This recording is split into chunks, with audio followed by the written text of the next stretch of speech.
Hello students, देखिए अब हम इलेक्ट्रोकेमिस्ट्री का नेक्स्ट टॉपिक लेते हैं, इलेक्ट्रोकेमिकल सेल्स।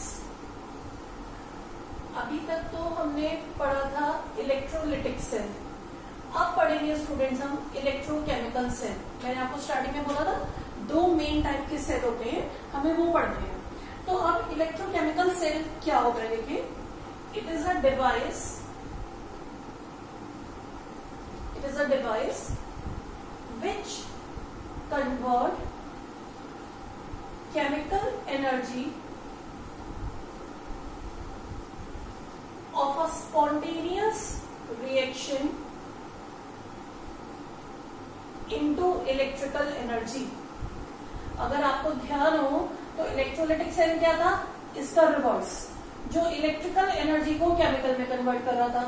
ये सेल क्या कर रहा है, केमिकल एनर्जी को इलेक्ट्रिकल में कन्वर्ट कर रहा है। इस सेल में पहले एक स्पॉन्टेनियस केमिकल रिएक्शन स्टार्ट होगा, उसकी जो केमिकल एनर्जी होगी वो इलेक्ट्रिकल एनर्जी में कन्वर्ट हो जाएगी। ठीक है, तो जो सबसे पहला इलेक्ट्रोकेमिकल सेल था स्टूडेंट्स, वो गैल्वनी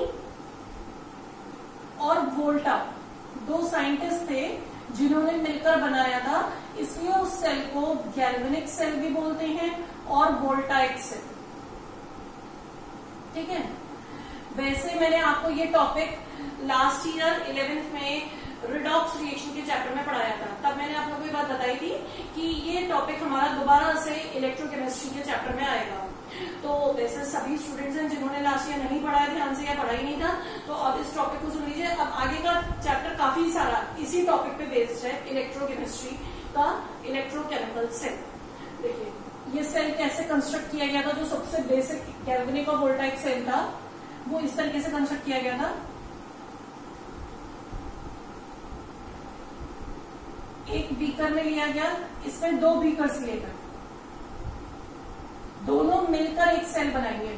ठीक है, एक बीकर में तो लिया गया जिंक सल्फेट का सॉल्यूशन 1 मोलर, दूसरे बीकर में लिया गया कॉपर सल्फेट सॉल्यूशन 1 मोलर। इसमें डिप कर दी गई जिंक की रॉड, इसमें डिप कर दी गई कॉपर रॉड। ठीक है, ये जिंक रॉड और ये कॉपर रॉड,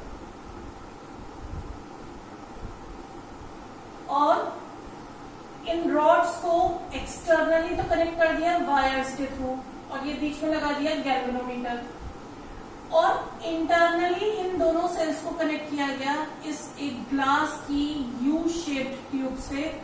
इसको बोला जाता है सॉल्ट ब्रिज। जो यू शेप्ड ट्यूब लगाई गई है, दिस इज सॉल्ट ब्रिज। ठीक है, अब आप ध्यान से सुनिए मेरी बात। मान लीजिए आपके पास एक बीकर में जिंक सल्फेट का सॉल्यूशन है और आप उसमें जिंक की रॉड डिप कर देते हैं। क्या कभी ऐसा कोई रिएक्शन पड़ा है जिंक प्लस जिंक सल्फेट? ऐसा कोई रिएक्शन होगा? नहीं होगा। सिमिलरली आप कॉपर सल्फेट का सॉल्यूशन लो, उसमें कॉपर की रॉड डिप कर दो। अगेन क्या ऐसा कोई रिएक्शन पॉसिबल है कॉपर प्लस कॉपर सल्फेट? नहीं पॉसिबल। यहां पर भी हमने सेम यही काम किया है, जिंक सल्फेट के सॉल्यूशन में जिंक की रॉड डिप कर दी, कॉपर सल्फेट के सॉल्यूशन में कॉपर की रॉड डिप कर दी। लेकिन यहाँ पर रिएक्शन स्टार्ट हो जाएगा स्टूडेंट्स। यहाँ क्यों हो जाएगा स्टार्ट? क्योंकि आपने इन दोनों को कनेक्ट किया है थ्रू वायर और इंटरनली कनेक्ट किया है थ्रू सॉल्ट ब्रिज। ठीक है, तो यहाँ रिएक्शन अब क्यों स्टार्ट होगा? क्योंकि यहाँ पर अगर एक रॉड इलेक्ट्रॉन लूज करेगी या एक सॉल्यूशन इलेक्ट्रॉन लूज करेगा, तो दूसरा उसे एक्सेप्ट करने के लिए वहां पर है। कोई भी स्पीशीज इलेक्ट्रॉन तब लूज करती है जब दूसरी स्पीशीज उसके साथ होती है जो इलेक्ट्रॉन को एक्सेप्ट कर पाए। तो अगर यहाँ पर ये इसके साथ कनेक्टेड नहीं होगा तब तो कोई रिएक्शन नहीं होता। सेम वे में ये इसके साथ कनेक्ट नहीं होता तो ये अकेला वर्क नहीं करेगा। लेकिन जब दोनों कनेक्ट हो जाएंगे तब ये मिलकर वर्क करेंगे और एक सेल बना लेंगे। ठीक है, इलेक्ट्रोलिटिक सेल में हमने क्या करा था, यहाँ पर बैटरी लगाई थी, बैटरी ने इलेक्ट्रिसिटी सप्लाई करी थी। यहाँ हम बैटरी नहीं लगा रहे, यहाँ पर ये दोनों सेल मिलकर इलेक्ट्रिसिटी बनाएंगे। दोनों सेल नहीं, सॉरी, दोनों हाफ सेल। इन दोनों को इंडिविजुअली क्या बोला जाता है, हाफ सेल। मिलाकर क्या बना पूरा एक कंप्लीट सेल। तो ये दोनों हाफ सेल मिलकर इलेक्ट्रिसिटी जनरेट करेंगे। ठीक है, कैसे जनरेट करेंगे देखिए। अब एक पॉइंट तो मैंने आपको क्या बताया, एक्सटर्नली तो ये कैसे कनेक्टेड है, externally connected by wire, internally कैसे कनेक्टेड है, through salt bridge. Salt bridge क्या होता है स्टूडेंट्स, सॉल्ट ब्रिज एक यू ट्यूब होती है, यू शेप ट्यूब, जिसमें कोई इलेक्ट्रोलाइट फिल कर दिया जाता है। वो इलेक्ट्रोलाइट KCl हो सकता है या KNO3 होता है ज्यादातर, और ये इलेक्ट्रोलाइट ऐसा होना चाहिए जो इन दोनों में इंटरफेयर ना करे जाकर, इनके जैसा ना हो, मतलब इनमें से कॉमन ना हो कुछ भी। ठीक है, इन दोनों से बिल्कुल डिफरेंट होना चाहिए वो इलेक्ट्रोलाइट, तो वो इंटरफेयर नहीं करेगा रिएक्शन के बीच में। अब लेकिन ये इलेक्ट्रोलाइट तो मोल्टन फॉर्म में होंगे, तो इसे इस यू ट्यूब में कैसे फिल किया जाएगा, ये तो निकल जाएंगे। तो इन इलेक्ट्रोलाइट के साथ एक सब्सटेंस मिक्स कर दिया जाता है जिसे बोलते हैं अगर अगर।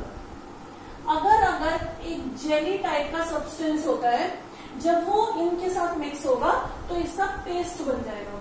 अब उस पेस्ट को इस यू ट्यूब में सॉल्ट ब्रिज में फिल कर दिया, यहाँ पर बीच में यहाँ लगा दी बॉटम में इसके कॉटन से इसे प्लग कर दिया है। ठीक है, अब क्या होगा देखिए, जब ये सेटअप कर दिया गया, अब अच्छा, और सॉल्ट ब्रिज के बारे में एक बात और, सॉल्ट ब्रिज का मेन रोल क्या है, सॉल्ट ब्रिज क्या करेगा, सॉल्ट ब्रिज एक तो इंटरनल कनेक्शन बना रहा है, इन दोनों हाफ सेल में इंटरनल कनेक्शन बना रहा है, सेल के सर्किट को कंप्लीट कर रहा है, सर्किट को कंप्लीट कर रहा है। और दूसरा ये क्या करेगा, सॉल्ट ब्रिज दोनों सॉल्यूशंस की न्यूट्रलिटी को मेंटेन करेगा, maintain neutrality of both solutions. अब ये न्यूट्रलिटी कैसे मेंटेन करेगा, ये भी आगे पढ़ते हैं। अब देखिए अगला पॉइंट क्या है, अब ये दोनों आपने क्या बना दिए, दो हाफ सेल। हमेशा इन लेफ्ट हैंड साइड में क्या रखा जाएगा, oxidation half cell. Left hand side वाले को बोलेंगे oxidation half cell, right hand side वाले को बोलेंगे reduction half cell. Oxidation reduction क्या होता है स्टूडेंट्स, जो हम स्टार्टिंग से पढ़ते आ रहे हैं, मैंने आपसे कहा था बहुत इंपॉर्टेंट कंसेप्ट है। Oxidation is loss of electron, reduction is gain of electron. अब यहाँ पर ये जिंक वाली रॉड ही क्यों रखी गई है ऑक्सीडेशन वाली साइड, और इधर कॉपर की रॉड क्यों रखी गई है, क्योंकि जिंक की इलेक्ट्रॉन लूज करने की टेंडेंसी ज्यादा है और कॉपर की एक्सेप्ट करने की ज्यादा है, इसलिए जिंक को ऑक्सीडेशन वाली साइड, कॉपर को रिडक्शन वाली साइड। अब क्या होगा, इस वाली साइड जिंक ऑक्सीडाइज होकर Zn2+ में चेंज हो जाएगा। ठीक है, तो क्या हुआ, यहाँ पर जिंक की रॉड पे से जो जिंक था वो जिंक सल्फेट की फॉर्म में सॉल्यूशन में आने लगा, कन्वर्ट होने लगा, और इलेक्ट्रॉन यहाँ पर फर्निश होने लगे। यहाँ पर बहुत सारे इलेक्ट्रॉन बन गए इस रॉड पे, क्योंकि इस रॉड पे स्टार्टिंग में इलेक्ट्रॉन बने हैं, तो इस रॉड की पोलैरिटी हो गई नेगेटिव। और ऑक्सीडेशन हमेशा कहाँ होता है, एनोड में, तो जिंक की रॉड को एनोड भी बोला गया। एनोड क्यों बोला गया, क्योंकि ऑक्सीडेशन एनोड पे होता है। एनोड इस केस में नेगेटिव है, जबकि इलेक्ट्रोलाइटिक सेल्स में एनोड पॉजिटिव था। ये डिफरेंसेस हैं जो मैं आपको बीच बीच में बता रही हूँ। ठीक है, आप दोनों सेल्स को कंपेयर कर सकते हो, ये नेगेटिव है। अब क्या होगा, इलेक्ट्रॉन्स इस वायर के थ्रू इधर आएंगे। यहाँ क्यों आ रहे हैं इलेक्ट्रॉन, क्योंकि कॉपर 2+ की टेंडेंसी है इलेक्ट्रॉन को एक्सेप्ट करने की।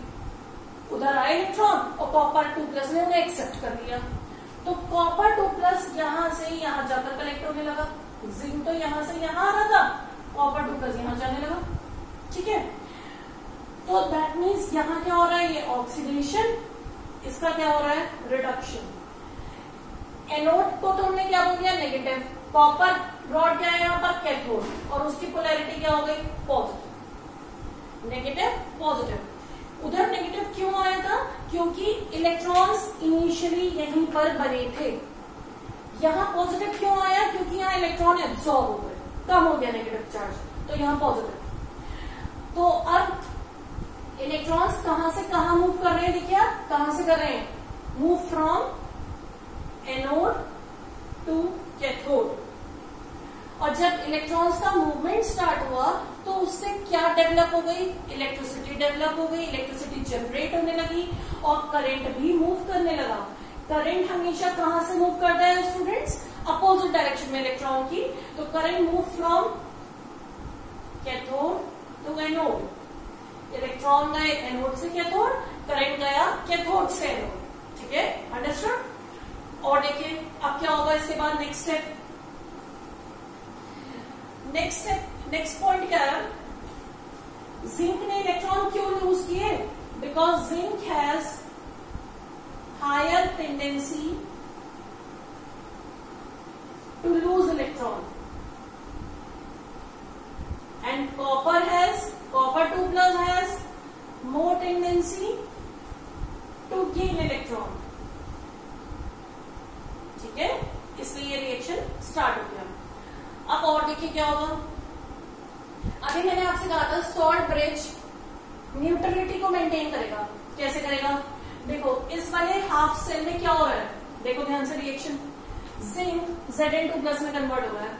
तो Zn2+ आयंस पहले तो इस सॉल्यूशन में इक्वल थे, Zn और सल्फेट इक्वल थे, लेकिन अब धीरे धीरे किस चीज का नंबर बढ़ रहा है यहाँ पर, Zn2+ का। तो इस सॉल्यूशन में पहले तो पॉजिटिव और नेगेटिव आयन इक्वल थे, लेकिन अब धीरे धीरे पॉजिटिव आयन बढ़ रहे हैं। तो क्या होगा, इस सॉल्ट ब्रिज में से अपने आप नेगेटिव आयंस बाहर निकलने लगेंगे, नेगेटिव आयंस चार्ज को बैलेंस करने के लिए। दूसरी साइड क्या हो रहा है, दूसरी साइड कैसे सॉल्यूशन था इनिशियल, कॉपर सल्फेट, जितने कॉपर आयन थे उतने ही सल्फेट आयन थे इक्वल। धीरे धीरे क्या हो रहा है, इस रिएक्शन की वजह से कॉपर के आयन कम हो रहे हैं, यानी कि पॉजिटिव चार्ज कम हो रहा है, तो यहाँ पर पॉजिटिव आयंस निकलने स्टार्ट हो जाएंगे। तो ये जो पॉजिटिव नेगेटिव चार्ज दोनों तरफ निकलेंगे, ये क्या करेंगे, इलेक्ट्रिकल न्यूट्रलिटी को बैलेंस करके रखेंगे। ठीक है, और देखिए क्या होगा। अब ये जो मैंने आपको बताया कि दो रिएक्शन स्टार्ट हो गई, यहां से इलेक्ट्रॉन निकले और इधर आकर एब्जॉर्ब हो गए। जब बच्चों यहाँ पर इलेक्ट्रॉन निकलने स्टार्ट हुए तो उसकी वजह से यहाँ पर एक पोटेंशियल डेवलप हो गया। पोटेंशियल डेवलप, पोटेंशियल क्या चीज होती है, पोटेंशियल इज वोल्टेज, एक तरीके से वोल्टेज डेवलप हो गई। वो जो वोल्टेज डेवलप हुई उसने क्या किया, इलेक्ट्रॉन्स को वोल्टेज डेवलप हो गई, और उस वोल्टेज को क्या बोलेंगे, यहाँ पर किसकी वजह से डेवलप हो रही है, इस वाली साइड ऑक्सीडेशन की वजह से। तो इसको क्या बोला जाएगा, ऑक्सीडेशन पोटेंशियल, एक साइड भी। दूसरी साइड क्या हो रहा है, रिडक्शन, वहां पर भी वोल्टेज डेवलप हो गई, उसे बोला जाएगा reduction potential. Oxidation potential, reduction potential. ठीक है, दोनों तरफ वोल्टेज डेवलप हो गई, पोटेंशियल्स डेवलप हो गए, और इन दोनों को कंबाइनली बोला जाएगा इलेक्ट्रोड पोटेंशियल्स। तो electrode potentials are of two type, oxidation potential and reduction potential. ठीक है, अच्छा अब इससे पहले प्रथम में ये भी पूछा था बल्कि कि डिस्चार्ज पोटेंशियल क्या होता है। मैंने आपको एक टॉपिक में बताया था डिस्चार्ज पोटेंशियल। डिस्चार्ज पोटेंशियल बच्चों यही है, जैसे मैं आपसे कह रही हूं, मान लो जिंक का डिस्चार्ज पोटेंशियल है -0.76 वोल्ट। इसका मतलब है जिंक इतनी वोल्टेज पे जाकर कैथोड पे, या ये कैसा पोटेंशियल दिख रहा है तुम्हें, ये क्या दिख रहा है, Zn2+ Zn में चेंज हो रहा है, रिडक्शन पोटेंशियल। तो जिंक इतनी वोल्टेज पे रिड्यूस हो जाएगा। डिस्चार्ज पोटेंशियल भी एक तरीके से इन दोनों का एक कॉमन वर्ड है। कितने पोटेंशियल पे कोई आयन एक पर्टिकुलर इलेक्ट्रोड पे जाकर डिस्चार्ज होगा। ठीक है, चाहे वो रिड्यूस हो रहा हो या वो ऑक्सीडाइज हो रहा हो, डिस्चार्ज होगा। अगर कैटायन है तो वो कैथोड पे जाकर रिड्यूस हो जाता है, एनायन है तो वो एनोड पे जाकर ऑक्सीडाइज हो जाता है। कोई कैटायन कैथोड पे जाने के लिए उसे एक पर्टिकुलर वोल्टेज की जरूरत होती है, ऐसे ही एनायन को एनोड पे जाने के लिए भी एक पर्टिकुलर वोल्टेज की जरूरत होती है। उसी वोल्टेज को या उसी पोटेंशियल को बोला जाता है डिस्चार्ज